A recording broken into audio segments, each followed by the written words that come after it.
Part 1. The System's Trap. Why You're Still Broke. My friends, in our pursuit of financial wisdom and alignment with God's principles, we must first confront a stark and often uncomfortable truth. Many sincere individuals, despite their best efforts and diligent labor, find themselves caught in a relentless cycle of debt and consumption, seemingly unable to achieve genuine financial freedom. This is not always due to a lack of effort or moral failing on their part. Instead, it is frequently the result of an intricate, strategically designed financial system that, perhaps unwittingly, operates to keep individuals tethered to a path of perpetual obligation rather than true prosperity. Let us delve deeper into this system, which primarily comprises banks, large corporations, and even governments. Understanding its mechanisms is the first step towards navigating its complexities with wisdom and faith. Consider first the role of banks. Modern banking, particularly through practices like fractional reserve banking, allows for the creation of money through the issuance of debt. When you take out a loan, whether for a home, a car, or through a credit card, you are not merely borrowing existing money. In essence, new money is often brought into circulation against your promise to repay. This fundamental mechanism means that the vast majority of money in circulation exists as debt. For every dollar created, there is a corresponding debt that must be repaid, typically with interest. This interest, which compounds over time, serves as a powerful engine for keeping individuals in a state of continuous financial obligation. Credit cards, for example, offer seemingly convenient access to funds, but at an average interest rate that can quickly turn a small purchase into a significant burden, trapping many in a seemingly inescapable spiral of minimum payments and mounting debt. Then we have the powerful influence of large corporations. Their very survival and growth depend on consistent and increasing consumer demand. This drives sophisticated marketing and advertising campaigns that are not merely informative, but often meticulously engineered to tap into our deepest desires, fears, and insecurities. They persuade us that happiness, success, or belonging can be found in acquiring more and more material possessions. We are encouraged to keep up with the latest trends, to replace perfectly functional items with newer models, and to equate our self-worth with what we own. This phenomenon, often termed consumerism, is further exacerbated by practices like planned obsolescence, where products are intentionally designed with a limited lifespan, compelling us to purchase replacements regularly. As the Apostle Paul reminds us in his first letter to Timothy, chapter 6, verse 10, "For the love of money is the root of all kinds of evil, and eagerly pursuing it, some have wandered away from the faith and pierced themselves with many sorrows." This pursuit of more, fueled by corporate messaging, can indeed lead to spiritual and financial distress. Finally, we must acknowledge the role of governments. Through monetary policy, central banks can influence interest rates and the money supply, leading to inflation. Inflation, in essence, erodes your purchasing power over time. What $100 could buy a decade ago, it can no longer buy today. This subtle yet powerful force encourages spending and discourages saving, pushing individuals back into the cycle of needing to earn more just to maintain their standard of living. Furthermore, taxation, while necessary for public services, can often feel like a significant burden, reducing disposable income and making it harder for individuals to build wealth or escape debt. The accumulation of national debt also creates a future obligation that can impact economic stability and the value of currency, indirectly affecting every citizen's financial well-being. The confluence of these three forces, debt-creating banks, consumption-driving corporations, and inflation-prone governments, creates a powerful vortex that can make true financial freedom seem like an elusive dream. It is a system that, whether by design or by consequence, makes it challenging to save, difficult to get out of debt, and constantly tempts us to pursue material gain over spiritual contentment. As the book of Proverbs, in its 22nd chapter, verse 7, wisely states, "The rich rules over the poor, and the borrower is slave to the lender." This ancient wisdom resonates profoundly in our modern context, highlighting the spiritual and practical implications of being ensnared by debt. Recognizing this trap is not about fostering cynicism or resentment. Instead, it is the crucial first step towards liberation. When you recognize how the game is designed, you can consciously choose not to play by its rules. You can begin to implement strategies that counteract these systemic pressures, allowing you to reclaim control over your finances, build true wealth according to God's principles, and redirect your resources towards purposes that truly matter. This awareness is your power, and it is the beginning of your journey towards financial freedom rooted in divine wisdom. Part 2. Personal responsibility beyond blaming the system. While it is crucial to understand the systemic forces that often work against our financial well-being, as we discussed in our previous segment, it is equally vital, perhaps even more so, to acknowledge and embrace our own personal responsibility. Blaming the system entirely, while tempting, can inadvertently disempower us, fostering a sense of victimhood rather than agency. The truth is, our financial choices matter profoundly, often as much as, if not more, than the external forces at play.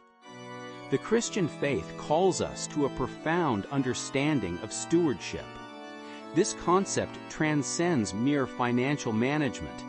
It is the recognition that everything we possess, our time, talents, and treasures, ultimately belongs to God. We are merely managers, entrusted with these resources to use them wisely, honorably, and for His glory.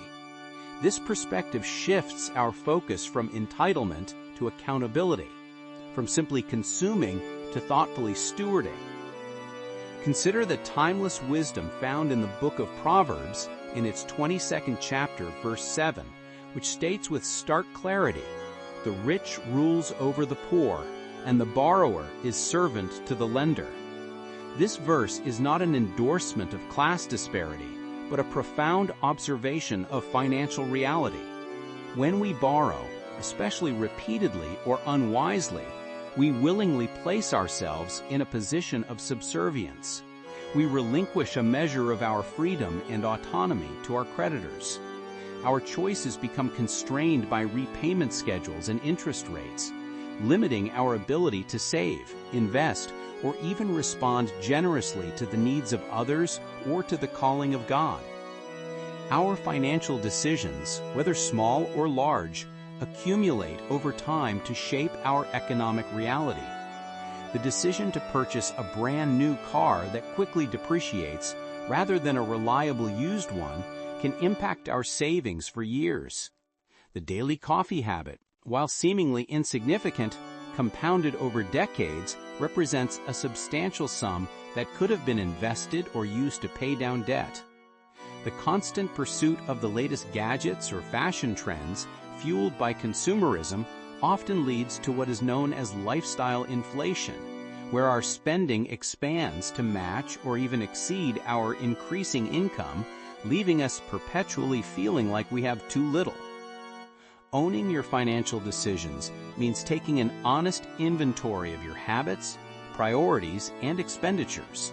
It means moving beyond a reactive approach to money, where you simply spend what comes in, to a proactive, intentional strategy. This involves setting a budget, not as a restrictive punishment, but a liberating tool that aligns your spending with your values and goals. It means practicing delayed gratification, understanding that present sacrifice can lead to future security and greater opportunity. It means seeking knowledge, learning about personal finance, and applying biblical principles to your economic life. Breaking the cycle of poverty, whether personal or generational, begins with this deep-seated commitment to personal responsibility. It is about understanding that while the system may present obstacles, we possess the power, through God's grace and our own disciplined choices, to navigate them. It is about saying no to immediate impulses for the sake of long-term freedom. It is about building an emergency fund, investing for the future, and diligently working to eliminate debt, thereby transforming ourselves from servants to lenders into stewards of God's abundance. This journey is not easy, and it often requires significant self-discipline and perseverance. But the reward is not merely financial. It is the peace of mind that comes from living within your means, the freedom to pursue God-given passions without undue financial stress, and the capacity to be a blessing to others. It is a path towards true financial liberation built upon the solid foundation of personal stewardship and obedience to God's wisdom. Part 3. The Debt and Consumption Lie. How Culture Enslaves You. Friends, having explored the systemic challenges and our personal responsibility, we must now turn our attention to one of the most insidious traps of our age, the cultural narrative that sells debt as freedom and glorifies consumption. This pervasive lie, woven into the fabric of modern society, quietly enslaves countless individuals, preventing them from experiencing the genuine liberty that God intends for them. Consider how debt is often presented. From glossy advertisements to casual conversations, we are constantly bombarded with messages that suggest immediate gratification is not only desirable but attainable through credit. Buy now, pay later, 0% financing, you deserve this. These slogans are not just marketing ploys, they are cultural affirmations. They tell us that we do not have to wait, that our desires can be fulfilled instantly, and that the financial means to do so is always just a credit card swipe away. This is the ultimate deception. Debt is presented as an enabler of freedom, a tool to unlock experiences and possessions that would otherwise be out of reach. But as we know, the book of Proverbs, in its 22nd chapter, verse 7, warns us that the borrower is servant to the lender. This supposed freedom is in truth a subtle form of bondage. This illusion of freedom is deeply intertwined with the glorification of consumption. Modern culture, amplified by social media, creates an incessant pressure to keep up appearances. We are shown curated lives filled with designer clothes, luxurious vacations, gourmet meals, and the latest technological gadgets. The subtle yet powerful message is that these possessions and experiences are markers of success, happiness, and social acceptance. Our worth, it seems, is increasingly tied to what we own and how effectively we display it.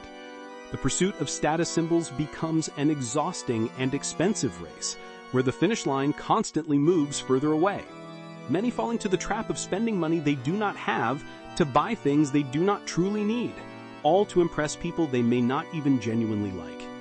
This creates an emotional vacuum, where temporary highs from new purchases are quickly replaced by the gnawing anxiety of unpaid bills and increasing debt.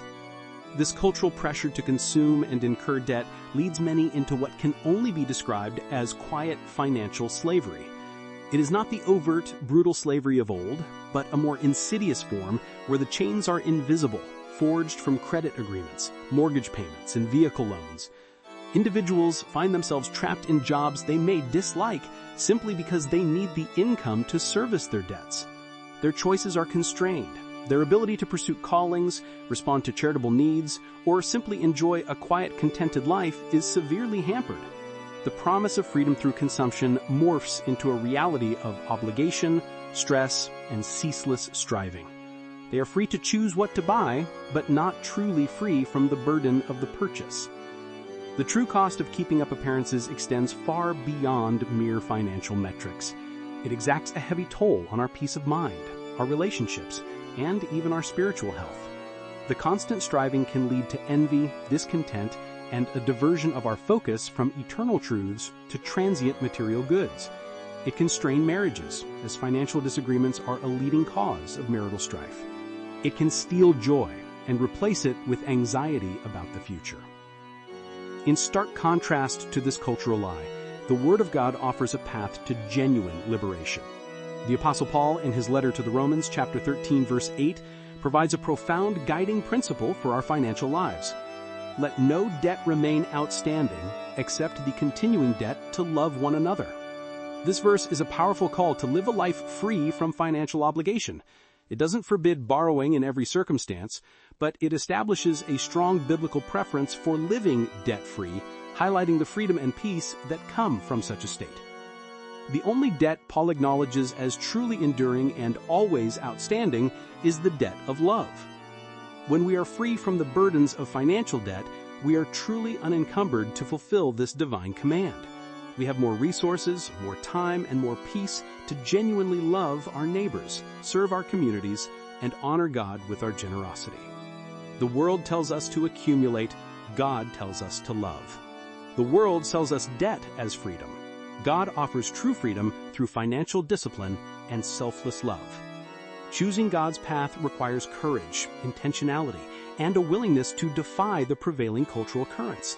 But the peace and freedom found in it are immeasurable. Part 4.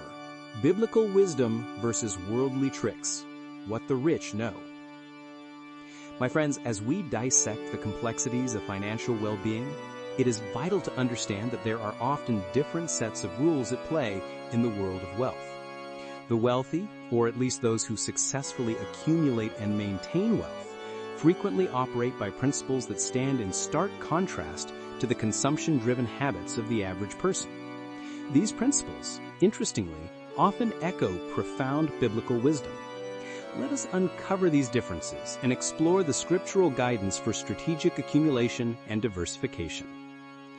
One of the most significant distinctions lies in the approach to money itself. The average person is largely taught to earn money through labor, spend it on consumption, and perhaps save a small portion. Their focus tends to be on increasing income to support a growing lifestyle. The wealthy, however, often view money not just as something to be earned and spent, but as a tool to create more money. Their focus shifts from simply earning an income to acquiring assets that generate income, whether through investments, businesses, or rental properties. This is a fundamental paradigm shift. Instead of working for money, they strive to make their money work for them.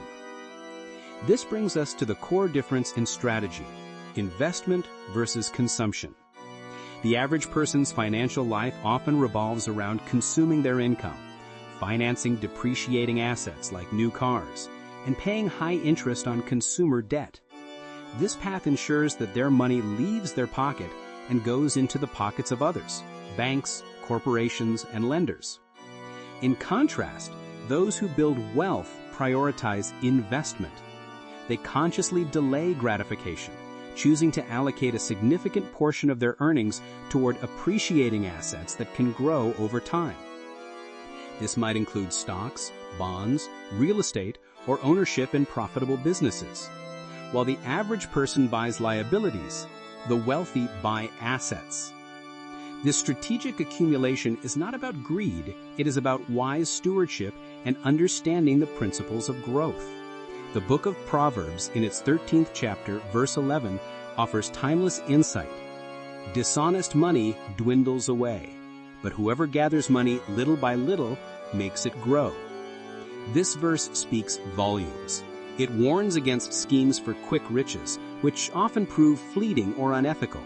Instead, it endorses the power of consistent, patient, and incremental accumulation. It highlights the importance of compounding, where small, regular investments, given enough time, can grow into substantial sums. This is precisely the principle that the financially savvy leverage, the consistent discipline of saving and investing, allowing their wealth to compound over decades rather than immediately consuming every dollar earned. Furthermore, another critical strategy employed by the wise and often by the wealthy is diversification. They understand the inherent risks of putting all one's eggs in one basket. Life is uncertain, and economic climates can shift dramatically. To mitigate these risks, they spread their investments across various asset classes, industries, and geographies. This principle is beautifully articulated in the book of Ecclesiastes in its 11th chapter, verse 2. Divide your portion to 7 or even to 8, for you do not know what disaster may happen on earth. This ancient wisdom is remarkably prescient for modern financial planning. It advises against relying on a single source of income or a single type of investment. If one investment fails or one industry declines, a diversified portfolio provides a buffer, protecting overall wealth and ensuring greater stability. The contrast, then, is clear. The world often trains the average person in habits of immediate consumption and reliance on debt, leading to a treadmill of earning and spending. Biblical wisdom, echoed in the practices of those who achieve lasting financial security, advocates for patient accumulation, strategic investment in income-generating assets, and prudent diversification. It is a call to view money as a tool for building, for blessing, and for security, rather than merely an instrument for immediate gratification. Embracing these biblical principles allows us to break free from worldly tricks and align our financial lives with God's design for abundance and wisdom. My friends, we have diligently examined the systemic traps of debt, the cultural pressures of consumption, and our own profound personal responsibility. Now, let us shift our perspective and consider a fascinating and often overlooked truth. There are vastly different rules at play in the financial world, rules that the truly wealthy, those who build lasting, meaningful prosperity, understand and adhere to, often aligning, whether they realize it or not, with timeless biblical wisdom. Most people play one game, while the financially successful play another. The average person, influenced by the pervasive cultural narrative we discussed, is often caught in a cycle of consumption. Their primary focus is on earning a paycheck and then spending it, on bills, on desires, on keeping up with societal expectations. They work for money. Their assets are often depreciating ones, a new car that loses value the moment it leaves the lot, or an ever-growing collection of consumer goods that offer fleeting satisfaction. They are often taught to prioritize immediate gratification, to acquire comfort and status now, even if it means incurring debt that shackles their future. Their money primarily flows out of their possession to acquire things that offer little long-term financial benefit. In contrast, the truly wealthy, those who build generational wealth and possess genuine financial freedom, operate by a fundamentally different playbook. Their focus is not primarily on consumption, but on strategic investment and asset accumulation. They understand the power of making money work for them, rather than perpetually working for money. They prioritize delayed gratification, choosing to invest their surplus income into assets that appreciate in value, generate income, or both. Think of investments in businesses, real estate, stocks, or other ventures that produce returns over time. They are not merely spending their earnings, they are strategically deploying their capital to generate more capital. This is a crucial distinction. The average person trades time for money, while the wise investor trades money for more money. This profound difference in approach is deeply rooted in biblical wisdom. Consider the book of Proverbs in its 13th chapter, verse 11.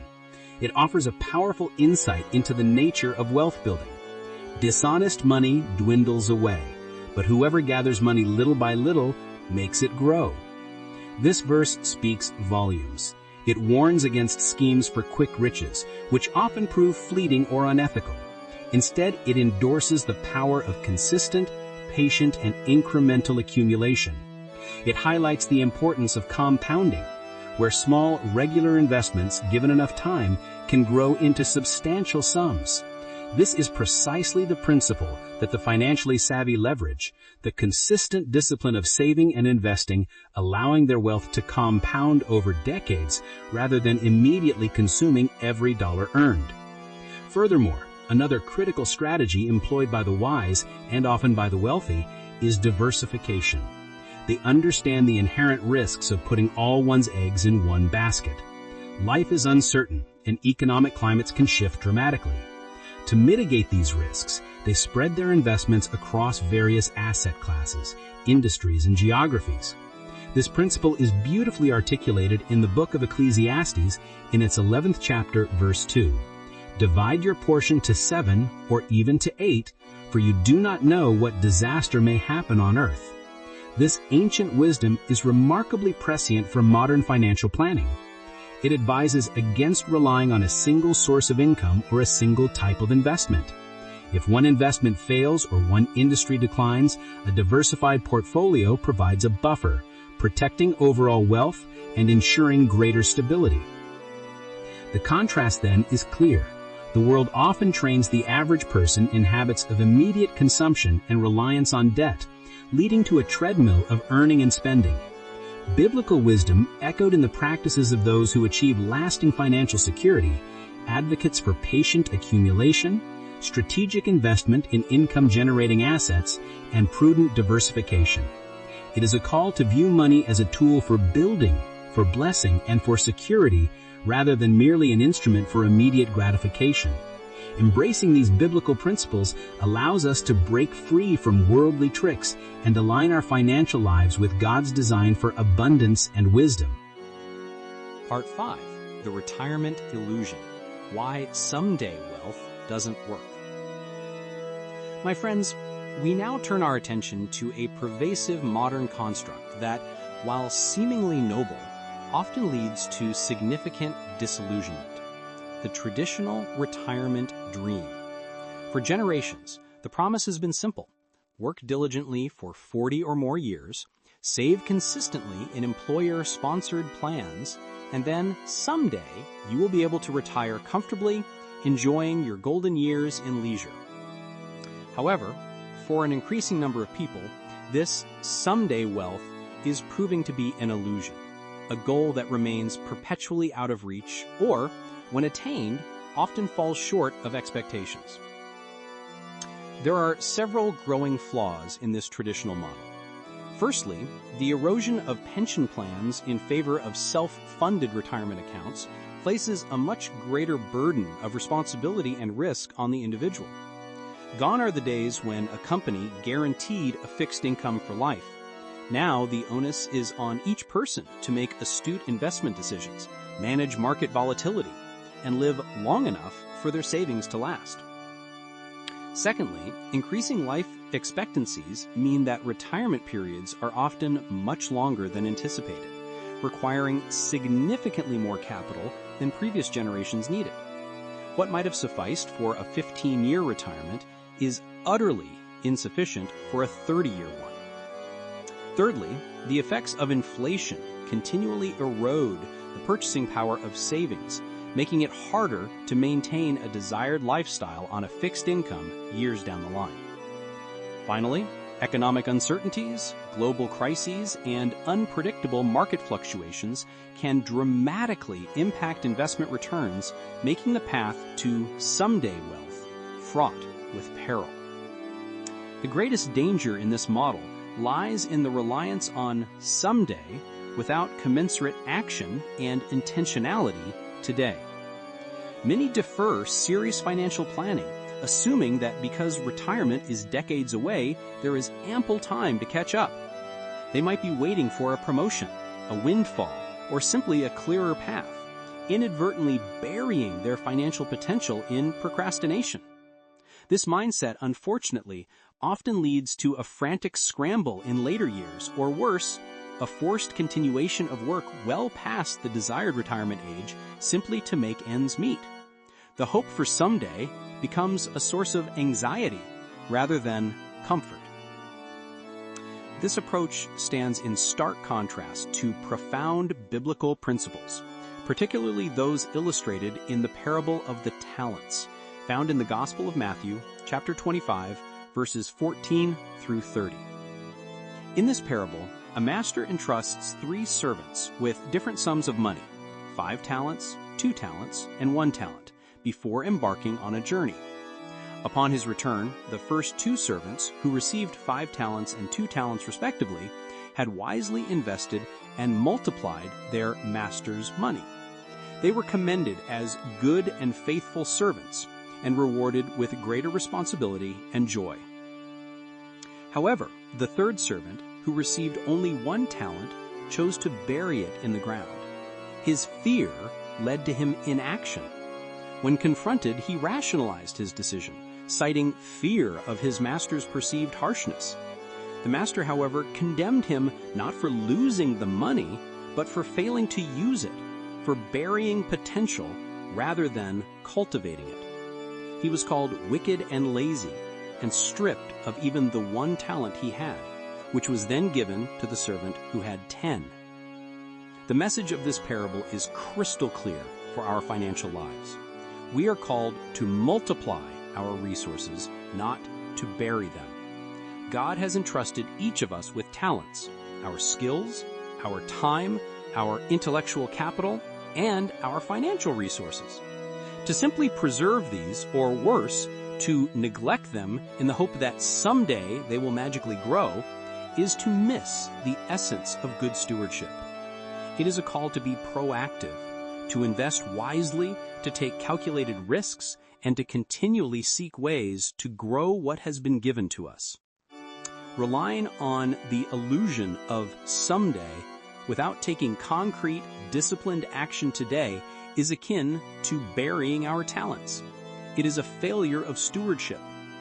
True financial freedom and security are not found in passive waiting, but in active, intentional multiplication. This means educating ourselves, budgeting diligently, investing consistently, and continually seeking opportunities to grow our resources for God's glory and our own well-being. The parable of the talents reminds us that our responsibility is now, not someday. It is a call to awaken our financial potential and ensure that when the Master returns, he finds us to be not just good, but also faithful and fruitful stewards. Part 6. Redefining Wealth, Cash Flow, and Purpose. My dear friends, having critically examined the systemic traps, our personal responsibilities, cultural deceptions, the wealthy strategies, and the illusion of passive retirement, it is now time for us to fundamentally redefine wealth. The world often measures wealth in terms of accumulated assets, extravagant possessions, and a lifestyle of indulgence. However, from a biblical perspective, true wealth is something far richer, more meaningful, and ultimately more liberating.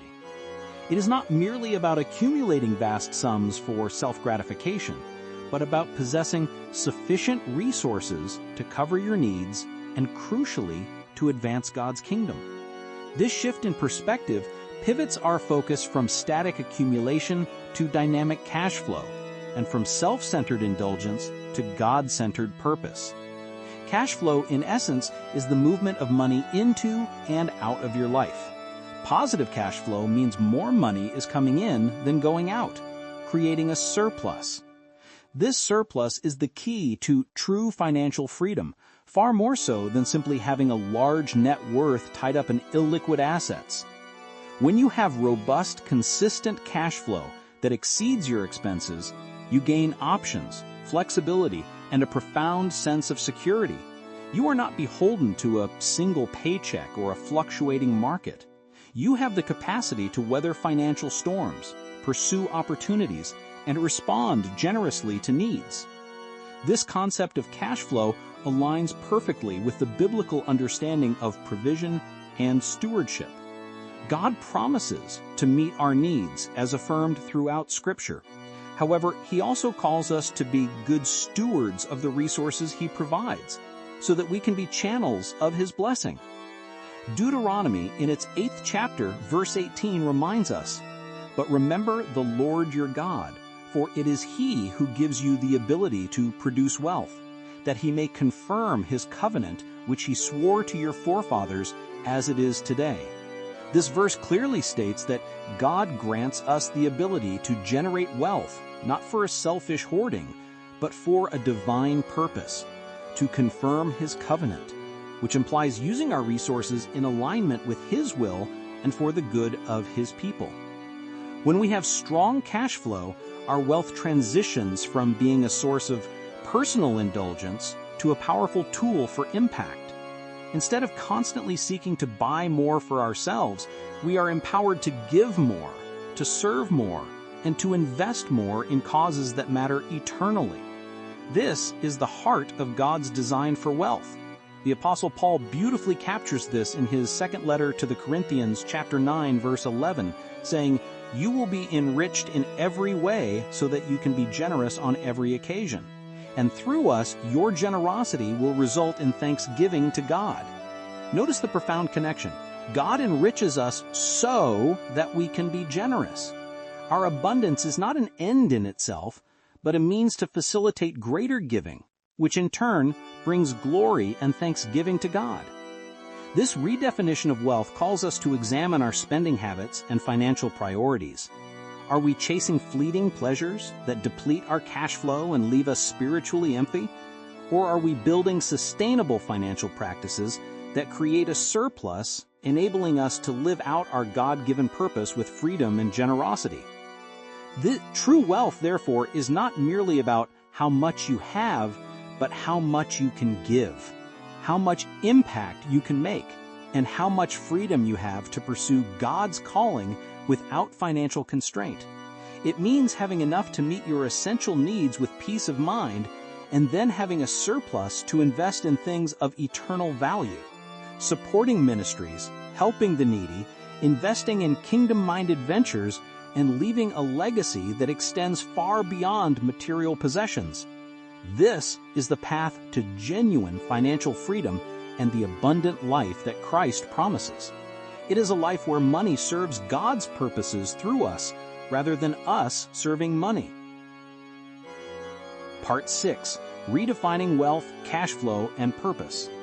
My dear friends, we have journeyed through the systemic challenges, the personal responsibilities, the cultural deceptions, and the contrasting financial philosophies that shape our understanding of money.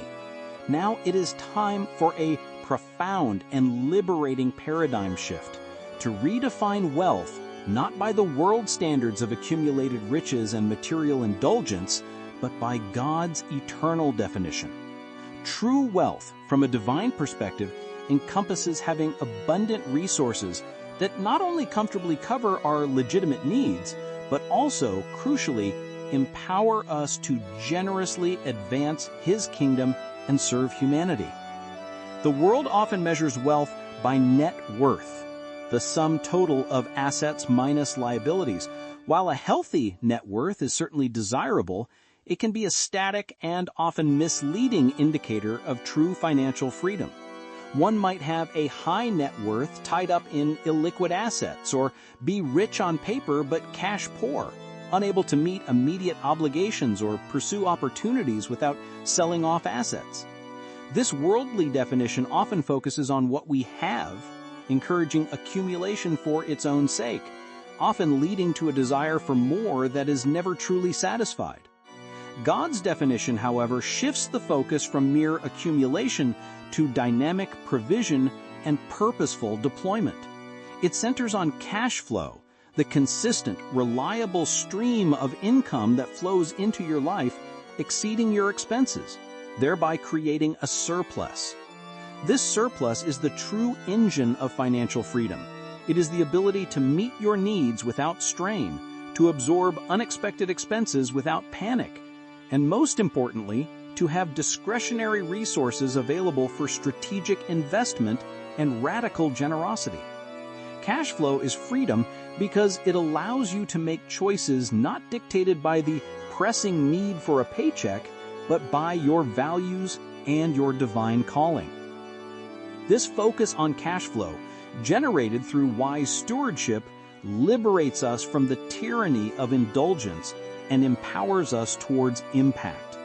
When you have a healthy cash flow, the temptation to spend every dollar on fleeting pleasures diminishes because you realize the greater power of that surplus. It can be invested to generate even more cash flow, creating a virtuous cycle of financial strength. It can be directed towards ministries, charitable causes, or individuals in need, becoming a tangible expression of God's love. This is a powerful distinction. Instead of merely consuming your earnings, you become a conduit through which God's blessings flow, both to you and through you. The Bible unequivocally supports this perspective. The book of Deuteronomy, in its 8th chapter, verse 18, reminds us, "But remember the Lord your God, for it is He who gives you the ability to produce wealth, and so confirms His covenant which He swore to your forefathers as it is today." This verse establishes two profound truths. First, that all ability to generate wealth comes from God, making us stewards, not ultimate owners. And second, that He provides this ability not for selfish hoarding, but for a divine purpose, to confirm His covenant, which implies using our resources in alignment with His will and for the good of His people. Furthermore, the Apostle Paul, in his second letter to the Corinthians, chapter 9, verse 11, beautifully articulates the purpose of this divine provision.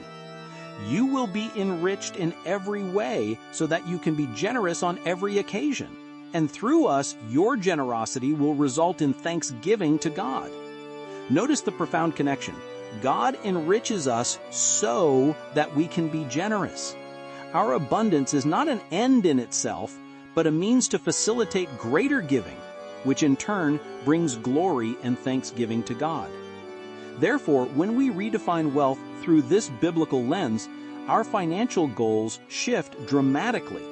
We stop chasing the fleeting highs of worldly riches and instead focus on building robust cash flow that secures our needs, provides for our families, and creates a powerful capacity for impact. We realize that true financial success is not about how much we accumulate for ourselves, but how effectively we manage and deploy God's resources for His glory.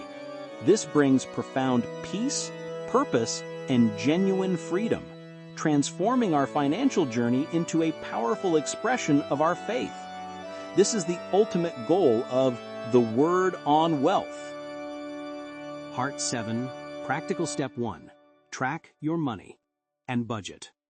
Friends, after exploring the true, God-centered definition of wealth, a concept rooted in generous cash flow for purpose over indulgence, the natural question arises, how do we actually begin to cultivate this kind of financial freedom? The answer lies in a foundational, yet often overlooked step, meticulously tracking every single dollar you earn and spend, and then creating a budget.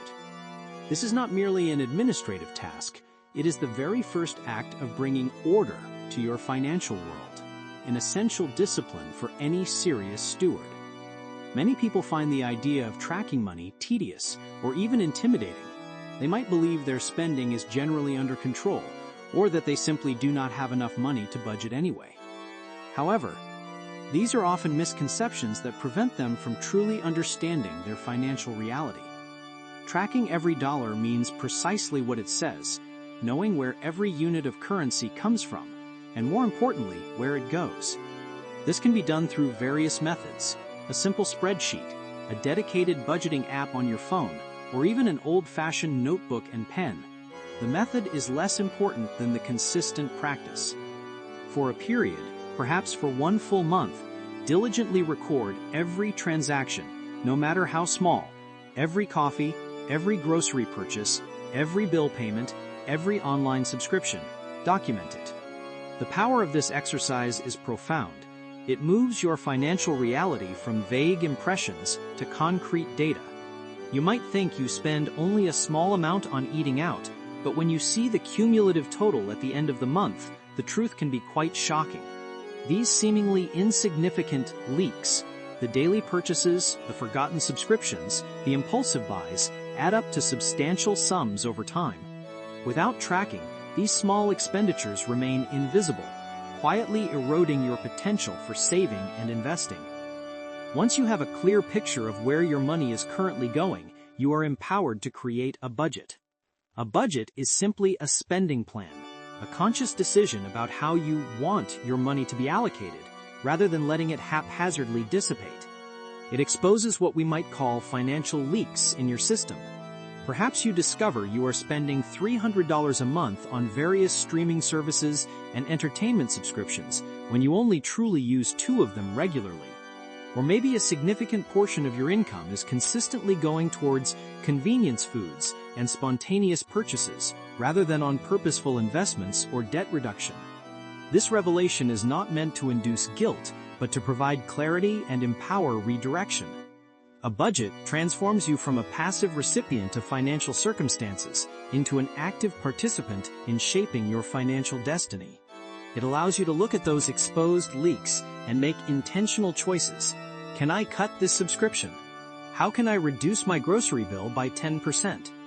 Can I redirect $50 a month from discretionary spending into my emergency fund? This conscious allocation of funds empowers you to redirect money from consumption, which often drains wealth, towards investments that actively build it. It means moving funds from things that depreciate in value or provide only fleeting satisfaction to assets that grow, provide income, or free you from the burden of debt. This practical step resonates deeply with the spirit of the book of James in its first chapter, verse 22, which admonishes us, "But be doers of the word and not hearers only, deceiving yourselves." It is one thing to know that living debt-free is wise or that investing for the future is prudent. It is an entirely different thing to do the difficult, disciplined work of tracking and budgeting that makes those aspirations a reality. To simply hear the financial wisdom we discuss and yet fail to implement these fundamental steps is in essence to deceive ourselves into believing we are making progress when we are actually standing still or worse, moving backward. Tracking your money and budgeting is not about deprivation, it is about liberation. It grants you control, peace of mind, and the ability to align your financial choices with your deepest values and God-given purpose. It is the very first tangible act of stewardship, setting the stage for all future financial transformation. Begin today. Take that first step. The freedom you gain will be immeasurable. Part 7, Practical Step 1. Track your money and budget.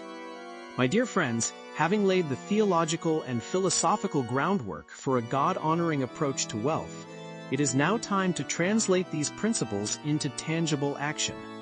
The journey to financial transformation, to true freedom and purposeful living, begins with a foundational, non-negotiable step, tracking every single dollar and creating a comprehensive budget. This is not merely a secular financial practice, it is an act of diligent stewardship, a commitment to understanding and managing what God has entrusted to you. Many people recoil at the thought of budgeting, viewing it as restrictive, tedious, or even unnecessary. They operate under the illusion that they generally know where their money goes. But this vague awareness is precisely what leads to financial leaks, unexpected shortfalls, and the quiet despair of living paycheck to paycheck. Without an accurate understanding of your cash flow, both income and expenses, you are navigating your financial life in the dark, vulnerable to every financial current, and unable to steer your course effectively. Tracking your money means meticulously recording every dollar that comes in and every dollar that goes out. This can be done through various methods, a simple spreadsheet, a dedicated budgeting app on your phone, or even pen and paper. The key is consistency and accuracy. For at least one full month, and ideally for 2 or 3, document every purchase, every bill payment, every coffee, every grocery run. The objective is not to judge, but to observe, to gain a clear, unvarnished picture of your financial reality. Once you have this data, the next critical step is to create a budget. A budget is simply a plan for your money. It is you, the steward, intentionally deciding where each dollar will go before it even arrives. It assigns a purpose to every part of your income. The process of budgeting, particularly after tracking, is incredibly eye-opening. It exposes what we call financial leaks in our system.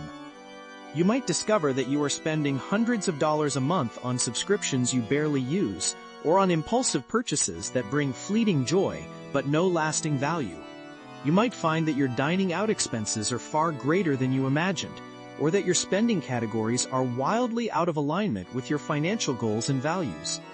This revelation is not meant to induce guilt, but to provide clarity and empower redirection. A budget transforms you from a passive recipient of financial circumstances into an active participant in shaping your financial destiny. It allows you to look at those exposed leaks and make intentional choices. Can I cut this subscription? How can I reduce my grocery bill by 10%? Can I redirect $50 a month from discretionary spending into my emergency fund? This conscious allocation of funds empowers you to redirect money from consumption, which often drains wealth, towards investments that actively build it. It means moving funds from things that depreciate in value or provide only fleeting satisfaction to assets that grow, provide income, or free you from the burden of debt. This practical step resonates deeply with the spirit of the book of James, in its first chapter, verse 22, which admonishes us, "But be doers of the word and not hearers only, deceiving yourselves." It is one thing to know that living debt-free is wise or that investing for the future is prudent. It is an entirely different thing to do the difficult, disciplined work of tracking and budgeting that makes those aspirations a reality. To simply hear the financial wisdom we discuss and yet fail to implement these fundamental steps is in essence to deceive ourselves into believing we are making progress when we are actually standing still or worse, moving backward. Tracking your money and budgeting is not about deprivation, it is about liberation. It grants you control, peace of mind, and the ability to align your financial choices with your deepest values and God-given purpose. It is the very first tangible act of stewardship, setting the stage for all future financial transformation. Begin today. Take that first step. The freedom you gain will be immeasurable. Part 7, Practical Step 1. Track your money and budget. My dear friends, having laid the theological and philosophical groundwork for a God-honoring approach to wealth, it is now time to translate these principles into tangible action. The journey to financial transformation, to true freedom and purposeful living, begins with a foundational, non-negotiable step, tracking every single dollar and creating a comprehensive budget. This is not merely a secular financial practice, it is an act of diligent stewardship, a commitment to understanding and managing what God has entrusted to you. Many people recoil at the thought of budgeting, viewing it as restrictive, tedious, or even unnecessary. They operate under the illusion that they generally know where their money goes. But this vague awareness is precisely what leads to financial leaks, unexpected shortfalls, and the quiet despair of living paycheck to paycheck. Without an accurate understanding of your cash flow, both income and expenses, you are navigating your financial life in the dark, vulnerable to every financial current and unable to steer your course effectively. Tracking your money means meticulously recording every dollar that comes in and every dollar that goes out. This can be done through various methods: a simple spreadsheet, a dedicated budgeting app on your phone. Part 8, Practical Step 2, Eliminate Toxic Debt and Save with Purpose. Having gained clarity through tracking and budgeting, our next practical step towards genuine financial freedom and biblical stewardship is a two-pronged attack, fiercely eliminating toxic, high-interest debt and establishing a robust emergency fund with intentional purpose. These actions are not merely good financial practices, they are foundational to living a life unencumbered, ready to serve God and others. First, let us address the insidious nature of toxic debt. We are primarily speaking here of high-interest consumer debt, credit card balances, personal loans with exorbitant rates, and anything that demands a significant portion of your income merely to service the interest rather than reducing the principal. This type of debt is a corrosive force, slowly eating away at your financial health and future potential. It keeps you on the treadmill of working to pay off yesterday's purchases rather than building for tomorrow. To attack this debt with the intensity it deserves, we recommend a disciplined strategy such as the debt snowball method. This involves listing all your debts from smallest to largest balance, regardless of interest rate. You make minimum payments on all debts, except the smallest one, on which you throw every available extra dollar. Once the smallest debt is paid off, you take the money you are paying on it and add it to the payment of the next smallest debt. You snowball the payments. This method, while not always mathematically the fastest due to interest rates, is incredibly powerful psychologically. Paying off that first debt, then the second, creates momentum, builds confidence, and fuels your determination to conquer the rest. This journey demands discipline, sacrifice, and a temporary period of intense focus on debt elimination. It is a season of saying no to discretionary spending so you can achieve true financial yes. Simultaneously, as you attack debt, you must also cultivate a habit of saving with clear purpose. The most immediate and critical savings goal should be establishing an emergency fund. This fund is not for a new television or a vacation. It is specifically for unforeseen life events, a sudden job loss, a medical emergency, a major home repair, or an unexpected car breakdown. These are the kinds of financial shocks that without an emergency fund can send a household spiraling deeper into debt or even destitution. The wisdom of an emergency fund mirrors the incredible foresight demonstrated by Joseph in the book of Genesis, chapter 41. Pharaoh had a dream of 7 years of abundant harvests followed by 7 years of famine. Joseph, through divine insight, interpreted the dream and advised Pharaoh to appoint officials over the land to take a fifth of the harvest of Egypt during the 7 years of abundance. He proposed storing up immense quantities of grain during the plentiful years so that the nation would be prepared when the years of famine inevitably arrived. Joseph's strategy was not about hoarding for personal gain, but about prudent, purposeful saving to protect an entire nation from catastrophe. In the same way, an emergency fund acts as your household's grain reserve.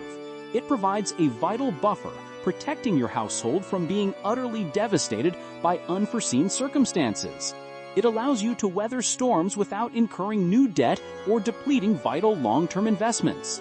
Aim to save at least 3 to 6 months' worth of essential living expenses in an easily accessible, liquid account, separate from your checking account. This fund is not for growth, it is for safety. Once your emergency fund is established, it positions you not only for protection, but also for future opportunities. With debt eliminated and a financial cushion in place, you gain incredible freedom. You can then begin to save for investments that build true wealth, contribute generously, or respond to God's calling without the constant stress of financial insecurity. This dual strategy of aggressively shedding debt and purposefully building an emergency fund is a powerful declaration of financial independence and a profound act of biblical stewardship. It is the practical manifestation of trust in God's provision and a commitment to responsible living. Part 9. Practical Step 3. Invest for growth and embrace generosity. My friends, after establishing clarity through tracking and budgeting and fortifying our financial foundation by eliminating toxic debt and building an emergency fund, we arrive at the exhilarating culmination of our practical steps, actively investing for growth and, crucially, embracing a spirit of profound generosity. This is where we move beyond merely managing our money to truly aligning it with God's design for abundance and purpose. Investing for growth means strategically allocating our surplus funds into assets that have the potential to appreciate in value or generate income over time. This is how we make our money work for us, embodying the wisdom we discussed earlier about multiplying our talents rather than burying them. For many, the world of investing can seem complex or intimidating, but there are accessible and wise avenues for growth. Consider, for example, investing in broad market index funds. These are diversified investments that hold a collection of stocks designed to track the performance of a specific market index, such as the overall stock market. They offer immediate diversification, low fees, and typically provide returns that reflect the long-term growth of the economy. For those new to investing or seeking a straightforward, hands-off approach, index funds are an excellent starting point for consistent wealth building. Another powerful avenue is investing in dividend stocks. When you own shares in a company that consistently pays dividends, you receive a portion of the company's profits, typically on a quarterly basis. This provides a steady stream of income that can either be spent or even better, reinvested to buy more shares, further accelerating your wealth accumulation through compounding. Companies that pay reliable dividends often demonstrate financial stability and mature business models, making them appealing to long-term investors. Beyond the stock market, real estate offers another significant path to growth. This could involve purchasing rental properties to generate passive income and benefit from property appreciation, or by investing in real estate investment trusts, often referred to as REITs, which allow you to invest in portfolios of income-producing real estate without the direct responsibilities of property management. Each of these options requires careful research and understanding, but they represent tangible ways to build assets that can provide lasting financial freedom. The key across all investment types is patience, consistency, and a long-term perspective, rather than chasing quick riches. However, our pursuit of wealth is incomplete and indeed spiritually misguided if it is not intertwined with generosity.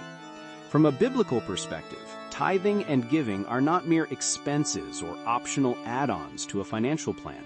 They are fundamental kingdom investments.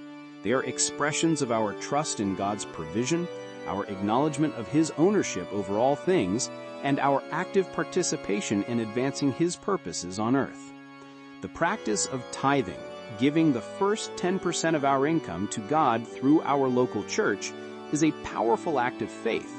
It aligns us with an ancient covenant principle that recognizes God as the ultimate source of all blessing. It is a declaration that we trust Him with our finances and that His kingdom priorities take precedence over our own desires for accumulation. But our generosity should not stop at the tithe. We are also called to give offerings beyond the tithe, to support specific ministries, to help those in need, and to contribute to charitable causes that reflect God's heart for humanity. When we give, we are not losing money. We are making an eternal investment. We are building treasures in heaven, contributing to the spread of the gospel, alleviating suffering, and participating in the transformation of lives. This is an economy of multiplication, vastly different from the world's scarcity mindset. The book of Malachi, in its 3rd chapter, verse 10, offers a profound promise regarding generosity. Bring the whole tithe into the storehouse, that there may be food in my house. Test me in this, says the Lord Almighty, and see if I will not throw open the floodgates of heaven and pour out so much blessing that there will not be room enough to store it. This is an extraordinary invitation from God Himself to test His faithfulness through our obedience in giving. The promise is not just for material abundance, though that is often part of it, but for an overflowing of blessing, peace, joy, spiritual insight, provision in unexpected ways, and the profound satisfaction of being a conduit for God's grace. By diligently investing for growth, we are being wise stewards of the financial talents God has entrusted to us.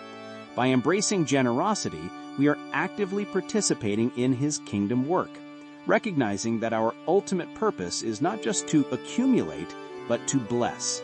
This dual approach, disciplined investment and joyful giving, redefines wealth, moving it from a focus on personal indulgence to a powerful engine for God's glory and the good of all. It transforms our financial lives into a testament of faith, hope, and overflowing love. Part 10. Final Call.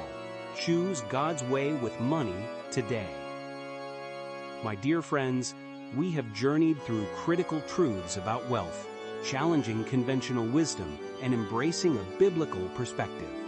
We have exposed the systemic traps, clarified our stewardship responsibility, unmasked cultural deceptions, learned from the truly wealthy, dismantled the retirement illusion, redefined wealth through cash flow and purpose, and laid out 3 practical, actionable steps: tracking and budgeting, eliminating toxic debt while saving with purpose, and finally, investing for growth intertwined with radical generosity. Now, as we draw to a close, the moment of decision is upon you. The insights and practical strategies we have shared are not merely theoretical concepts to be admired.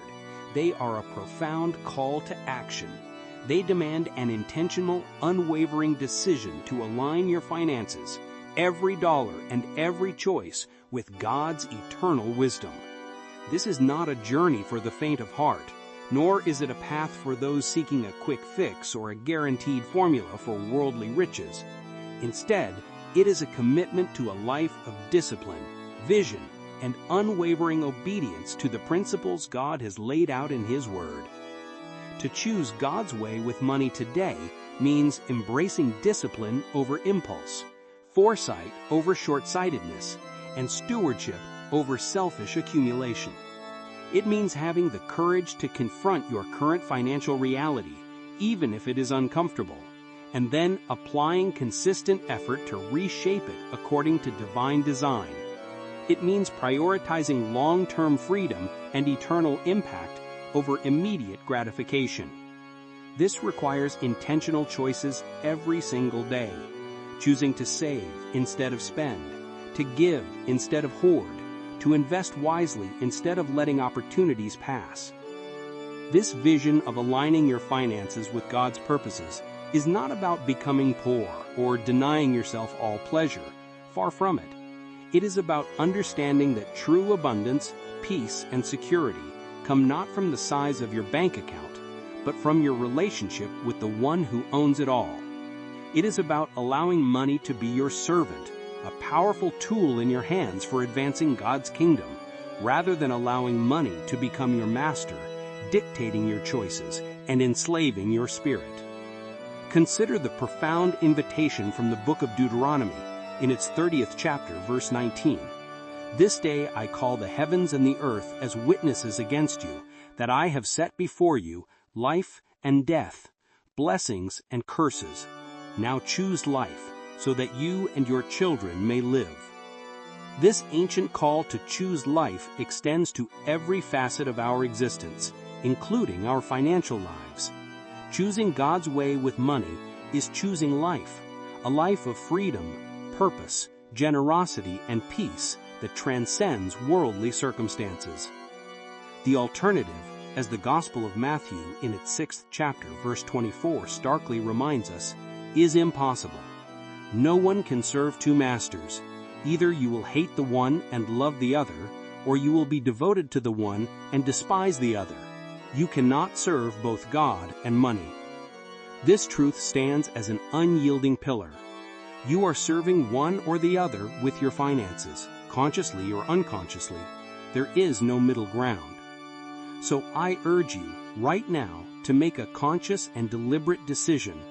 Choose to serve God with your money. Choose to pursue the abundant life He offers, a life characterized by financial freedom to fulfill your divine purpose. Begin today by implementing these practical steps, prayerfully seeking God's guidance, and consistently moving forward in faith.